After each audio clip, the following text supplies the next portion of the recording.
Palantir, we know it, we love it. Today, the stock cranked like Soulja Boy, up around 7%. This is on the heels of a whole bunch of big news over the last couple weeks. A partnership with NATO, rumors about a partnership with Doge. Today they announced a big partnership with Google. They've got earnings coming up in about 10 days. And before that happens, I would like to help you understand how wildly expensive this stock is. Before we get started, if you're from Instagram, thank you for coming on over, watching the video. If you're watching this video on the preview on my Instagram, boy, you better click on the link in my bio and go to YouTube and watch this full video. So, anywho, I'm a shareholder of Palantir. I like this stock, but I would be remiss if I did not elaborate on the fact that this, in my opinion, is an extremely risky stock to be holding. And number two, like the point of the video, to elaborate how wildly expensive this stock is. So, to iterate my point, we're going to make kind of two separate arguments. Not even really arguments. I'm just going to show you some facts here. So for the first section here, we're going to talk about market cap and revenue. And we're going to compare a few different companies. I do want to just elaborate on what market cap means for some of my folks who might not be so familiar. Market cap is basically how we value a public company, okay? So when we say, hey, Apple is the most valuable company in the world, what I'm about to show you, this is how we are getting to that figure, okay? I thought it'd be appropriate to take a look at Palantir to show you the math. And by the way, if you're not a big math person, no problem. I majored in sociology when I went to Georgetown. I'm no math whiz. But let me quit yapping and let's get to it, okay? So, Palantir, as I'm recording this video, is worth $252 billion. That number is coming from adding up the total value of every individual share of Palantir that is trading out on the market. So let's put some numbers to this. There are currently 2.35 billion outstanding shares of Palantir. One individual share of Palantir is worth $107.30 at the time that I'm recording this. If we multiply the 2.35 billion times 107 billion and 30 cents, ta-da, we get about 252 billion. So that's where we're getting that value from. Now, the first thing that I want to take a look at to show you how expensive Palantir stock is taking a look at the value of Palantir versus the revenue that they're bringing in and then comparing it to some of its peers. I think this is going to get pretty funny pretty fast. So according to Google, who is my future boss alongside ChatGPT, mainly ChatGPT, Google is a close second. Palantir is already the biggest, defense contractor. That's embarrassing. Palantir is already the biggest defense contractor, followed by RTX, then Lockheed Martin, then Northrop Grumman. So keep that in mind as we're going through this, okay? Palantir is worth $252 billion. In 2024, they only brought in $2.86 billion. Company's worth $252 billion. They only brought in $2.86 billion in revenue in 2024, okay? In second place, we have RTX. That company is worth $162 billion. I want you to guess how much revenue they brought in 2024. They brought in $80 billion. So they made what? Nearly 40 times as much money as Palantir, and they're worth nearly $100 billion less than Palantir. But that's just one company. You know, we're not going to get, just looking at one company is not great data. So let's look at the rest. Lockheed Martin, market cap $109 billion, 2024 revenue $71 billion, okay? Northrop Grumman, market cap, oh my god, I didn't even look it up in my chart. Let's look it up right now. I apologize. Okay, we're back, and I have the information. Northrop is worth $66 billion. In 2024, they brought in $41 billion worth of revenue. I think you get the point here. Do I even really need to explain? Palantir is valued at far more than any of the companies we discussed, which is their peers in their same industry, by the way.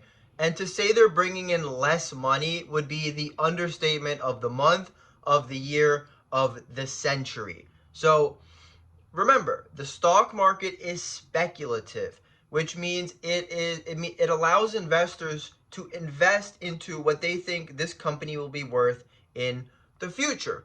Which brings me to my next point of my subcategory of, let's take another look with a different metric on how redonkulously expensive Palantir stock is. Okay? We are going to look at a very common metric that is used to understand how expensive or how cheap a stock is relative to how much money the company is actually making. This is called a price earnings ratio. This is a figure that basically helps us understand how much money an investor is willing to pay for every $1 of a company's profit. Remember, revenue and profit are two different things, okay? And I want to explain why this is important, right?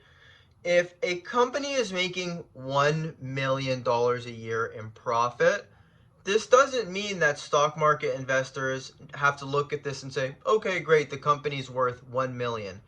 They can continue to invest in this company. They could drive the value up to 5 million. Let's say this company is making $1 million in profit, but investors are seeing, hey, they're closing all kinds of deals. They're increasing their revenue and their profit every single year. They're getting more clients every year. There's all these positive signs that the business is growing.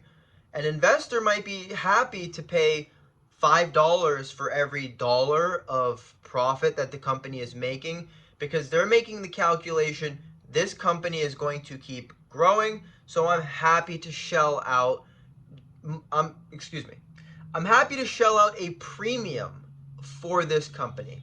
Okay, so that's essentially how this metric of the price earnings ratio works. We get to this figure by dividing the share price by the earnings per share. Okay, so again, we're gonna get into pretty bonkers territory pretty quickly.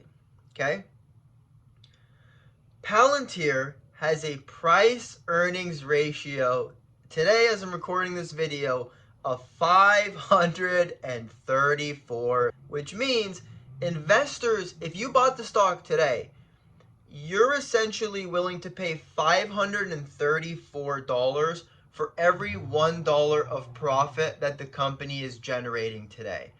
So this implies that investors have priced, I don't even want to say investors have priced in high growth expectations. Investors have priced in diabolical growth expectations. Investors are saying this company is gonna go to the moon and the stars. That's what the investors are essentially saying with their money. All of this is, meaningless if we don't compare it to some other players in the game.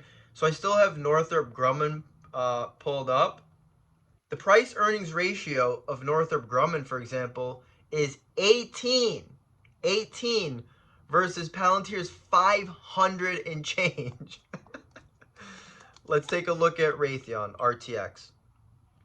Raytheon has a a price earnings ratio of 35. Okay, but let's even really put this into perspective. Okay, usually companies with a big price earnings ratio are usually growth companies, generally tech companies. And this makes sense, right? Because as these tech companies innovate, their company is geared towards growth. They want to grow as big as possible. Okay, Nvidia, let's take a look at their price earnings ratio. Many people complain about Nvidia, saying, wow, like this is way overvalued.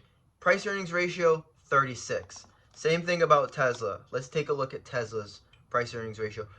Tesla, which is literally like the poster child of Wall Street saying this thing is overvalued, their current price earnings ratio is 142.